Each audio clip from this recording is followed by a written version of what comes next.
Sonreían en el momento justo, besaban a los héroes, iluminaban la pantalla, pero nunca fueron dueñas de la luz. La época de oro adoró sus rostros, pero detrás de cada escena había una regla. Detrás de cada primer plano, una advertencia. Sé hermosa, pero no demasiado valiente. Sé sensual, pero calla. Sé deseada, pero jamás estés al mando. Algunas cruzaron esa línea. Algunas mostraron más de lo permitido. Otras se atrevieron a pedir respeto, y muchas fueron castigadas. No por fallar, sino por ser libres. Las llamaron escandalosas, atrevidas, problemáticas.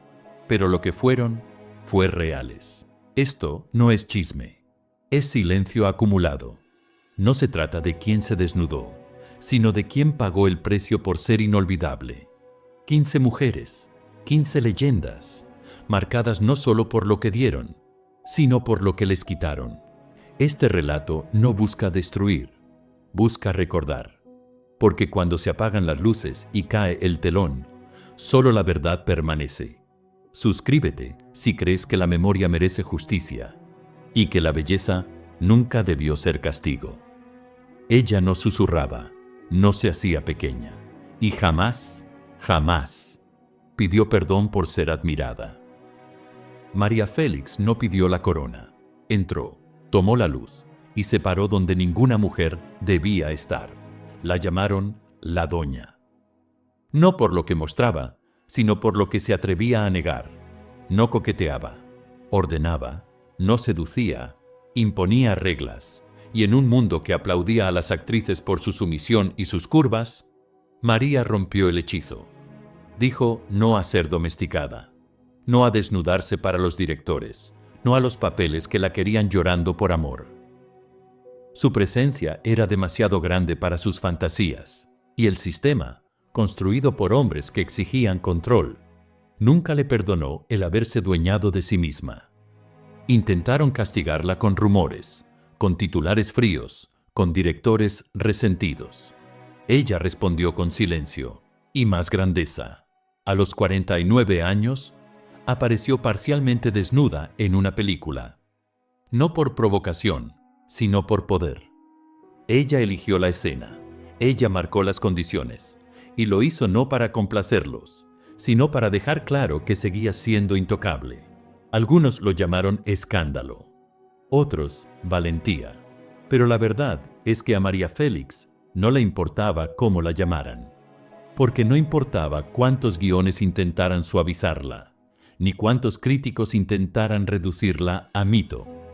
Ella sabía perfectamente quién era, no solo una mujer, no solo un ícono, sino una fuerza. Y si escuchas con atención, el silencio que intentaron ponerle encima todavía tiembla con su voz. Fue la primera en mostrar su cuerpo, no por vanidad, sino por arte. Y aún así, la historia la trató como si hubiera cometido un crimen. Ana Luisa Pelufo se desnudó en una época en que mostrar un hombro ya era motivo de censura. Lo hizo en una escena breve. Lo hizo por un personaje, por una historia, por un guión que pedía vulnerabilidad. Y ella la dio, sin reservas. Pero México no estaba listo. El cine tampoco. Y aunque nadie pudo negar su talento, muchos se apresuraron a castigar su valentía. Le cerraron puertas, la señalaron, la encasillaron, mientras otros usaban su fama para dominar. Ana Luisa usó su cuerpo para interpretar, y por eso la marginaron. No posó en revistas, no vendió escándalos, no hizo del desnudo un acto vacío, pero el precio fue igual o peor. Porque lo que hizo no fue provocación, fue honestidad. Y la honestidad en un cuerpo de mujer se convierte en herejía. Años después volvió a hacerlo, no por venganza, no por insistencia, sino para dejar claro que su cuerpo era suyo. Su decisión, su lenguaje, su herramienta. Nunca pidió ser pionera, pero lo fue. Y en ese breve instante, en esa escena que tantos quisieron borrar, Ana Luisa Pelufo dijo algo que aún resuena en el silencio. No tengo nada que esconder. Lo que ofende no es mi piel, sino tu mirada. Parecía dulce, y tal vez lo era, pero detrás de esa voz suave y esa sonrisa impecable.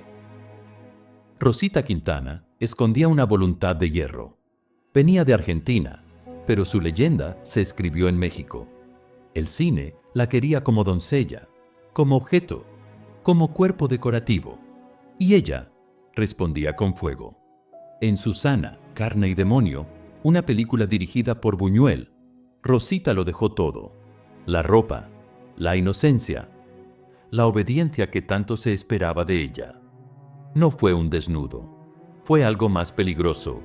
Fue deseo encarnado en una mujer que no pedía perdón por sentirlo. Jugó con el poder, coqueteó con el infierno y mostró al mundo que una mujer también podía ser tentación sin ser destruida. Pero el sistema no lo toleró. La tacharon de maliciosa, de demasiado provocadora, de traer demonios en vez de rezos. A partir de ahí, la vigilaron, la midieron, la limitaron. Porque Rosita no encajaba en el molde de la mujer sumisa, ni tampoco en el de la rumbera típica. Era algo más peligroso, una actriz que sabía exactamente lo que estaba haciendo. Su sensualidad no era gratuita, era una herramienta, una estrategia, una advertencia. Y cuando el personaje terminaba, ella seguía allí, firme, libre, intacta. No fue olvidada, pero nunca se le dio el lugar que merecía. Porque a veces, cuando una mujer se atreve a mostrar su deseo sin pedir permiso, la historia la escribe entre líneas. Nadie la miraba sin estremecerse. Ninón Sevilla no bailaba, poseía el espacio. Era ritmo, era fuego, era un rugido caribeño que llegó a México para demostrar que el cuerpo de una mujer también puede ser un arma. La querían como adorno, como carnaval exótico, como cuerpo sin voz.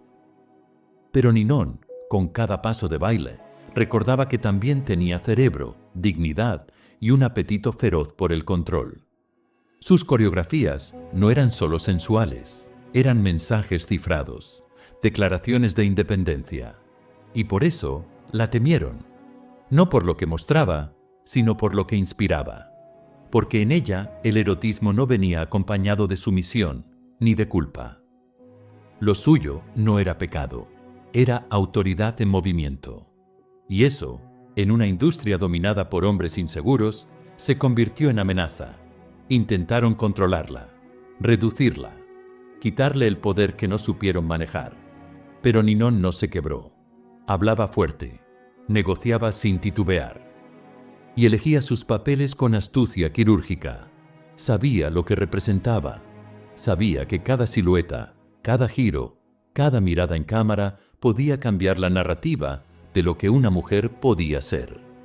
Y cuando quisieron reemplazarla por otras, ella simplemente se fue, con la frente en alto y el mito ya sellado. Hoy, muchos recuerdan sus bailes, pero pocos comprenden que fue una estratega disfrazada de rumbera, y que, mientras el público aplaudía, ella tejía su propia leyenda, con lentejuelas, fuego y absoluta inteligencia. No gritaba, no exigía, no escandalizaba. Pero Meche Barba se ganó su trono bailando sobre adoquines rotos y miradas llenas de prejuicio. Venía de abajo, de ese México que no salía en revistas, de patios humildes y callejones con historia, y aún así, la pantalla no pudo ignorarla. Su danza no era tropical ni explosiva como la de otras rumberas. Era contenida, elegante, como quien sabe que no necesita desnudarse del todo para hacerse inolvidable. Pero eso no la protegió, porque Meche era demasiado digna, demasiado constante, demasiado silenciosa para los hombres que querían escándalos. Nunca fue la más atrevida, pero sí fue una de las más vetadas. Le temían por otra razón, porque no necesitaba gritar para ser escuchada. Mientras otras actrices usaban la polémica como trampolín, Meche usaba el trabajo. Y en ese mundo de luces falsas, la honestidad se convirtió en su propio castigo. Se enamoró del hombre equivocado. Un colega, casado, que nunca le dio ni su apellido ni su protección. Y aún así, ella siguió. Crió a su hijo sola. Siguió bailando. Siguió apareciendo, aunque cada vez la llamaran menos. Nunca se quejó. Nunca vendió su tristeza. Y por eso la borraron en silencio. Pero no del todo. Porque cada vez que una mujer se atreve a seguir de pie, aunque la industria le dé la espalda, el espíritu de Meche Barba vuelve a caminar entre los bastidores. Todos recordaban su voz. Esa voz que, sin saberlo, acompañó la infancia de millones como la Cenicienta de Disney. Dulce, melódica, casi irreal. Pero Evangelina Elizondo no era un cuento de hadas. Era una fuerza real. Una mujer que no aceptaba que le dijeran dónde, cómo, ni con quién. Aunque tenía el rostro de una muñeca, su mente era de acero, y su voluntad, una amenaza silenciosa para los hombres del poder. Tenía talento para el canto, para la actuación, para la escritura, pero también para pensar. Y eso, en su época, era lo más peligroso que podía tener una mujer. Cuando intentaron reducirla a ser solo la Cenicienta mexicana, ella rompió el hechizo. Decidió hablar, escribir, dirigir, y cuando se atrevió a contar su verdad, su dolor, sus traiciones, su historia real detrás de la pantalla, el sistema se sintió incómodo, demasiado honesta, demasiado inteligente, demasiado libre.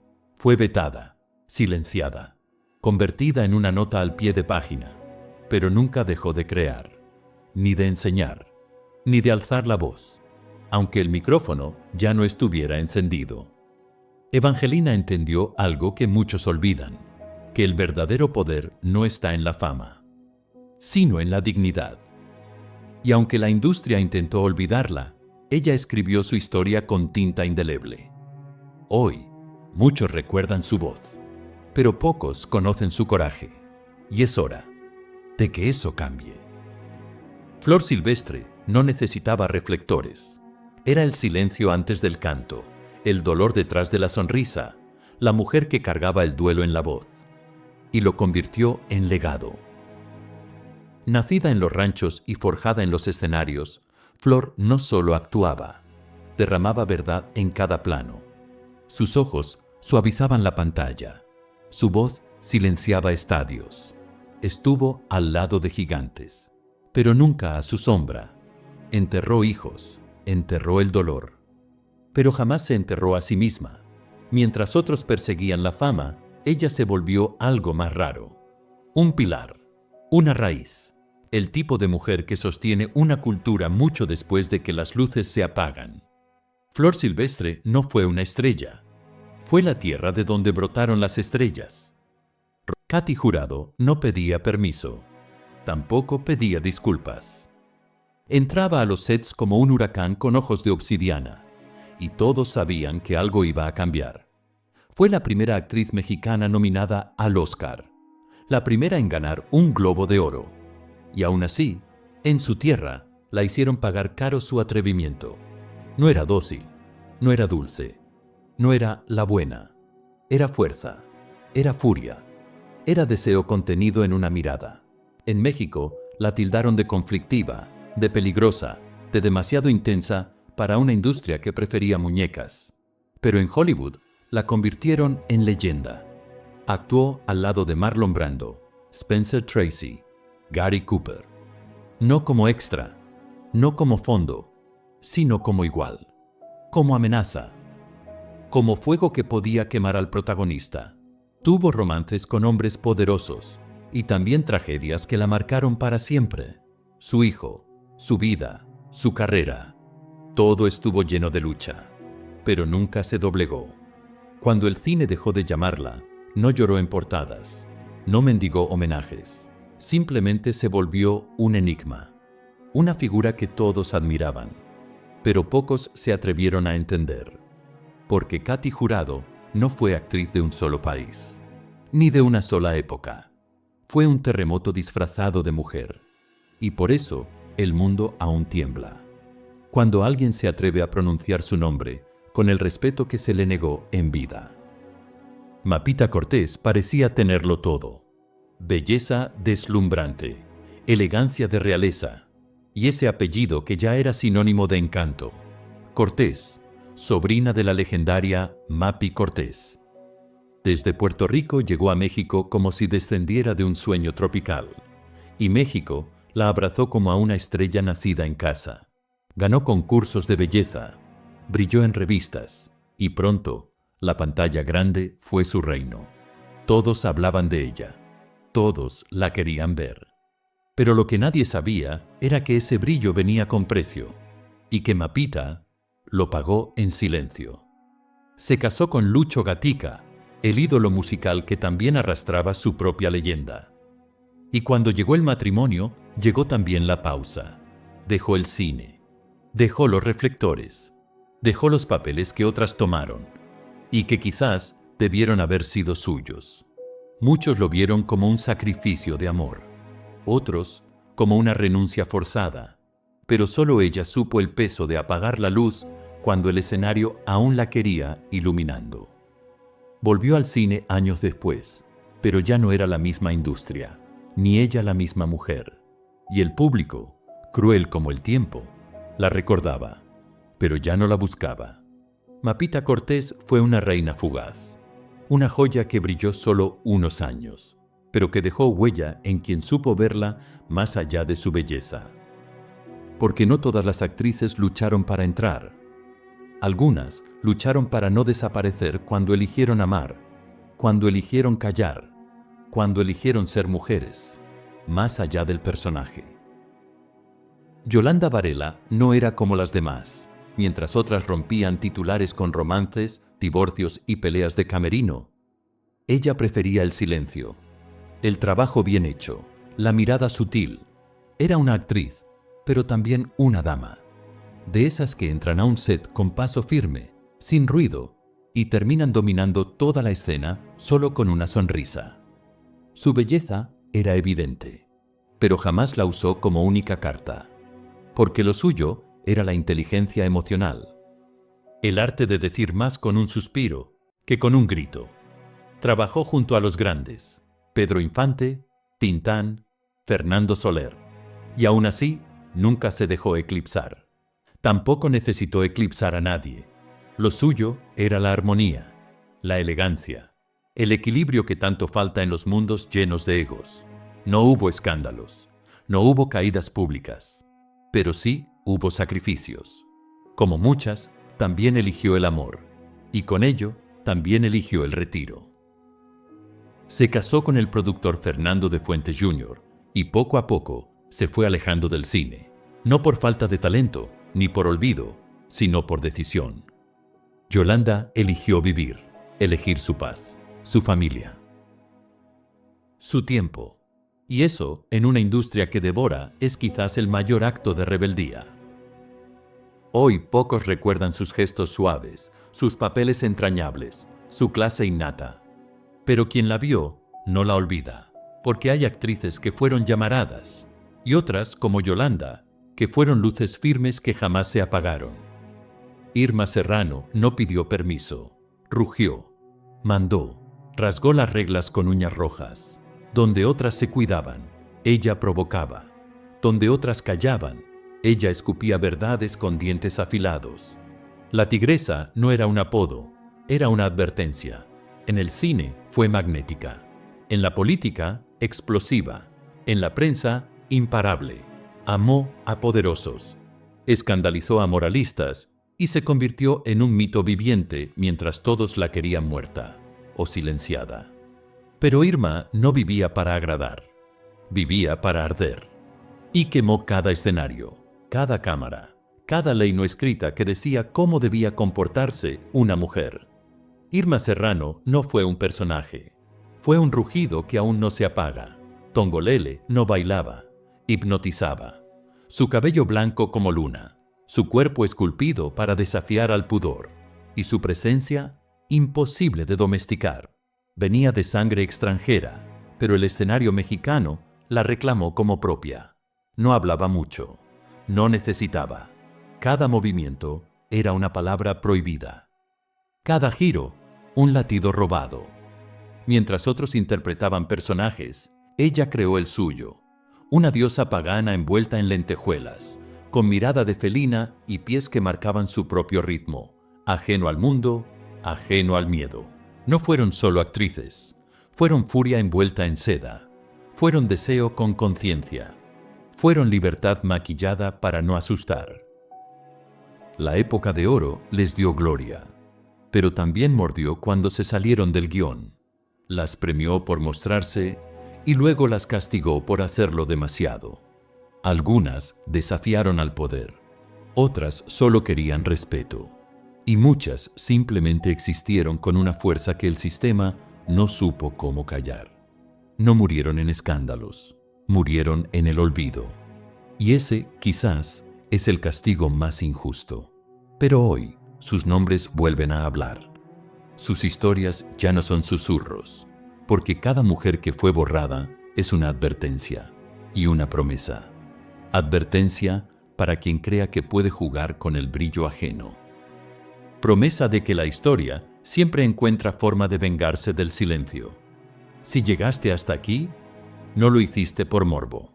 Lo hiciste porque aún crees que la verdad importa. Porque aún hay tiempo para mirar atrás y dar el lugar que se les negó en vida. Suscríbete, comenta, pero sobre todo, recuerda, porque el cuerpo envejece, la fama se apaga, las luces se van, pero el valor de haber sido auténtica, eso nunca muere.